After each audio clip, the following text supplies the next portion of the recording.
नमस्कार, pushundia.com में आप सभी का स्वागत है। मैं हूं आपके साथ आदिल सिद्दीकी। आज हफ्ते की बात में बात बेहद सतर्क रहने की होगी। सतर्क फ्रॉडीज और ब्लैकमेलर जैसे लोगों से। इन दिनों इलाके में लोग लगातार इसके शिकार हो रहे हैं। बिहार सहित पूरे देश में इन दिनों साइबर फ्रॉड अपने चरम सीमा पर है। बिहार में लगातार साइबर अपराध की घटनाएं बढ़ रही हैं। हाल के कुछ साल के आंकड़ों की तुलना करें तो सूबे में साइबर फ्रॉड की घटनाओं में 21 गुना की वृद्धि दर्ज की गई है। वहीं पटना में साइबर क्राइम की घटनाओं में 17% का इजाफा हुआ है। साइबर क्राइम पोर्टल पर दर्ज बिहार के आंकड़ों के अनुसार साल 2019 में बिहार में साइबर क्राइम के महज 560 मामले आए थे, लेकिन साल 2021 में यह आंकड़ा बढ़कर 12,258 हो गया। साल 2019 में पटना में सिर्फ 144 मामले आए थे, जो साल 2021 में यह आंकड़ा बढ़कर 2,462 हो गया। वर्ष 2022 की बात करें तो मई महीने में ही अब तक बिहार में 8,003 मामले आ चुके हैं। वहीं पटना में 1,632 शिकायत मिल चुके हैं।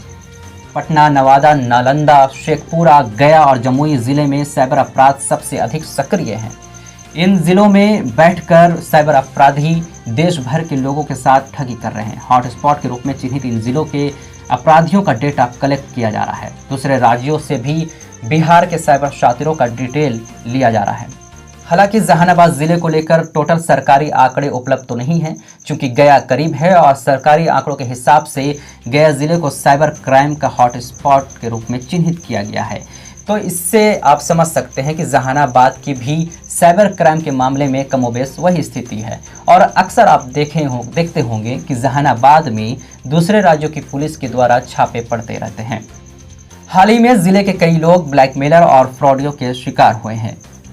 इसके होने का कारण अवेयरनेस में कमी है, प्रशासन की ओर से भी और आम लोगों की ओर से भी। आम लोगों की बात मैं इसलिए कह रहा हूँ क्योंकि साइबर क्राइम के शिकार होते हैं वो अपनी इज्जत बचाने के लिए दूसरों को सतर्क नहीं करते, किसी को बताते नहीं है, इसलिए कि कहीं कोई ये ना कह दे कि देखो पढ़ा लिखा होकर के भी फंस गया। इसलिए वो दूसरों को सतर्क नहीं करते और फिर आए दिन कोई ना कोई इसके शिकार हो जाते हैं। लेकिन हमने अपनी जिम्मेदारी समझते हुए आज आपको इन सब चीज़ों से सतर्क करने आया हूँ। इसका शिकार मैं खुद भी हो चुका हूँ और हमारे कई मित्र भी। बात ऑनलाइन ठगी की जाए तो हमें ये तो पता है कि OTP या पासवर्ड या डेबिट कार्ड पिन वगैरह किसी को नहीं बताना चाहिए। इसके बावजूद भी लोग आए दिन शिकार हो रहे हैं। कारण ये है कि ऑनलाइन ठगी करने वाले कुछ ऐसा चक्रव्यूह रचते हैं जिसमें आप फंसे तो फिर फंसते ही चले जाएंगे, बिल्कुल हिप्नोटाइज होकर। पिछले दिनों हमारे एक मित्र ने फ्लिपकार्ट से मोबाइल ऑर्डर किया, लेकिन उसे यूज़ किया हुआ मोबाइल डिलीवर किया गया, जिसकी कंप्लेन वे फ्लिपकार्ट के वेबसाइट पर भी कर चुका था, परंतु प्रोसेस में टाइम लग रहा था। हम सभी जानते हैं कि इन दिनों सोशल मीडिया साइट में से एक ट्विटर पर जल्द ही प्रतिक्रिया दे दी जाती है। इसे ही देखते हुए मित्र द्वारा ट्विटर पर कंप्लेन किया जाता है, जिसका तुरंत ही फ्लिपकार्ट नाम से एक अकाउंट से प्रतिक्रिया दी जाती है, जिसमें एक नंबर दिया जाता है कि 24x7 हेल्पलाइन नंबर पर कॉल कीजिए। कॉल किया जाता है जिसमें बताया जाता है कि भरोसा रखें, पूरी सहायता की जाएगी। फिर वहाँ कहा जाता है कि पेमेंट कैसे प्राप्त करें, इसे लेकर आपने डिटेल नहीं दिया है, इसलिए आपका प्रोसेस फंसा हुआ है। आप एक ऐप इंस्टॉल कीजिए, उस पर हम आपके पैसे वापस कर देंगे। ये ऐप का नाम क्विक एक्सेस ऐप है। इस ऐप को इंस्टॉल करते ही आपके मोबाइल का एक्सेस फ्रॉडी को मिल जाता है। फिर आपका अकाउंट, आपका मोबाइल उसके हाथ और आपका अकाउंट साफ हो जाता है। चाहे आपके अकाउंट में हज़ारों रहें या लाखों, सब गायब हो जाते हैं। अब आता हूँ गलतियों पर, जिसे लेकर आपको सतर्क रहना होगा। पहली गलती, ट्विटर पर जिस अकाउंट से प्रतिक्रिया दिया गया, असल में वो अकाउंट फ्लिपकार्ट का था ही नहीं। हाँ, कंपनी का लोगो और नाम फ्लिपकार्ट ही था, लेकिन इस फ्लिपकार्ट अकाउंट के पीछे कोई फ्रॉडी बैठा था, जिसका आपको एक अकाउंट नहीं कई अकाउंट मिल जाएंगे। नंबर और ट्विटर अकाउंट की छानबीन के बाद इस फ्रॉडी का नाम राहुल शर्मा सामने आता है, जिसका लोकेशन बेंगलोर पुष्टि की जाती है और फोटो ये निकल कर आता है। हालांकि इस पहचान की हम पुष्टि नहीं करते, जो प्राप्त हुआ है वो आपके सामने है। ये तो रहा आम आदमी के शिकार होने की कहानी, लेकिन इस साइबर क्राइम से हाई प्रोफाइल लोग भी नहीं बच सके।